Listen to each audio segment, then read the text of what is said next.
Subhrakant Panda, the immediate past president, FICCI MD, India Metals and Ferro Alloy is also talking to us about the budget. Let's go across and take a look at what he has to say. Thanks very much, Mr. Panda, for joining us here on ET Now. Your first thoughts on what the budget really has for the industry, considering that this is for the next 6 months only. What do you make of the capex target that's been kept the same as interim budget? So, as far as the budget overall is concerned, I think it is a growth-oriented budget, which has a strong element of continuity, of inclusivity, and more importantly, maintains fiscal discipline, which is what imparts credibility. Specifically, as far as government spending on infrastructure is concerned, yes, I know that FICCI and others had asked for an increase as well. But if you look at the 11.11 lakh crore number, that is a very significant number in itself, accounting for 3.4% of GDP. And there is a further 1.5 lakh crore outlay for the states to spend. So taken together, it is a substantial sum and nothing to be scoffed at.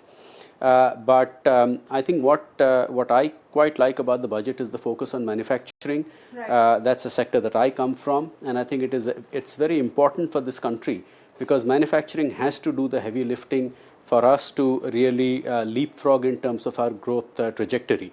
So the specific reference to promoting domestic manufacturing, to promoting export competitiveness, to addressing issues like duty inversion and other measures which have been taken, and not least the focus on MSMEs, which really are the backbone of employment and sort of constitute the vast middle of the manufacturing sector in India. I think all of these are good measures which will add substantively to our to both the momentum and quality of our growth going ahead. Right. Mr. Panda, on the jobs question, and I think that's been the biggest highlight as far as this budget is concerned, considering that it is coming after the general election this year. And of course, jobs or the lack of jobs or jobless growth that India was facing was one of the, key issues as well, which really led to sort of a dent in the votes for the ruling BJP as well. But with the kind of announcements that have come in, will it really push now the private sector, considering that CA yesterday was also mentioning that private sector needs to sort of, boost that? Do you think it will incentivize companies now to push job creation and employability? So, a couple of questions here. First of all, what is the role of the private sector? What does it need to do in terms of investment? I think the government has done a commendable job of heavy lifting in terms of infrastructure spending, and it's time for the private sector to step up, which it is doing. Now, in terms of job creation, of employment generation, obviously the private sector has to do its bit in terms of when it grows, when it adds capacity. A natural corollary to that is job creation. So from that point of view, I think the 3 schemes which have been announced, which is the scheme for first timers, and specifically the scheme to incentivize employment in manufacturing sector and other sectors, and combined with the apprenticeship scheme, or the internship scheme rather, I should say, I think these are good measures.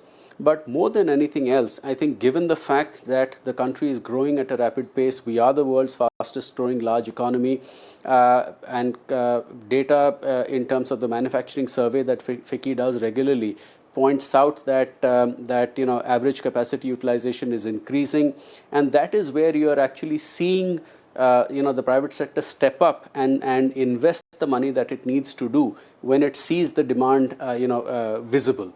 So from that point of view, I think private sector is going ahead with its investment plans that will in itself lead to employment generation. And of course, these schemes will sort of add that icing on the cake in terms of sort of incentivizing companies to do more in terms of taking on board the young men and women coming into our workforce. Let me also ask you about boosting consumption, especially as far as rural consumption is concerned, and that's been a big challenge, that's been a big worry as far as the macroeconomic growth of the country is concerned. The RBI governor was stating that it is monsoon or climate related challenges that could really derail this growth trajectory. But now with the announcements that have come in with respect to housing, PM Awas Yojana has also been given a massive push, and then of course on the agri sector overall, that number also has been increased. So has there been an attempt to sort of combine both of these sectors and then look at consumption overall? How do you really see that? So that's what it looks like, because again, what the government has done well is in terms of infrastructure, spending on infrastructure, and that of course has a multiplier effect. It also has the effect of generating employment, but that sort of takes a little bit of time for that pipeline to come through. Providing a boost to consumption through the little tweaks in the income tax regime, the new regime in particular, which puts more hands more money in the hands of the salaried class, as well as some of the measures that you have talked about for the rural economy, the large outlay for rural infrastructure and rural development. All of these will have a positive impact. I'm not an expert, but the data that I've heard and read seems to suggest that whatever distress there was in the rural sector that's beginning to turn around, and measures announced in today's budget, I'm sure, will have a further positive effect. And of course, a good monsoon is sort of a very significant factor in as much as the rural economy is concerned. And hopefully the weather gods won't disappoint, and that will also sort of end up providing a boost to consumption. Right. So let me also then, Mr. Panda, ask you about, the tech push. Now, a significant push has been given to space tech, considering that India wants to now be, a big power as far as space technology is concerned. Of course, angel tax has been, done away with. So these are significant, moves that have been made. However, don't you think much remains as far as the AI or the tech sector is concerned? The CEA just yesterday was pointing out to the fact that AI is a big risk to the long-term growth of the economy.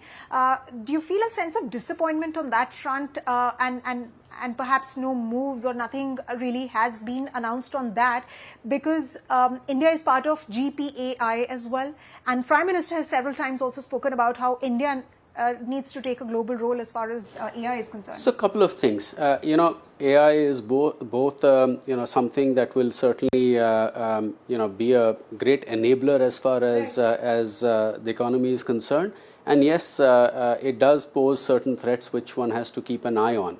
But in terms of whether the outlay is sufficient or more could have been done, what we have to keep in mind is that the budget is a document which looks out for the length and breadth of the country, and multiple sectors, multiple pulls and pressures are there. So I don't think one should look at only this single document to say what has been done or hasn't. Governance is a 365-day job, and this government, I think, in the past has displayed adequate flexibility to deal with issues as and when they come up. And I'm sure that if going ahead, there will be some tweaks if necessary. But that apart, I think if you look at the way the vision has been articulated through 9 clear priorities, through identifying 4 sets of beneficiaries: women, youth, farmers, etc. So given all of that, there is a lot of thought which has gone into this budget. The priorities are very well laid out. And this sets the tone not only for this year's budget, but it sort of is the trend line for this government for the next 5 years. And in many ways, it sort of puts in place the foundation for Viksit Bharat, which is where you are in due course of time. If you like this video, then like, share and subscribe to ET Now.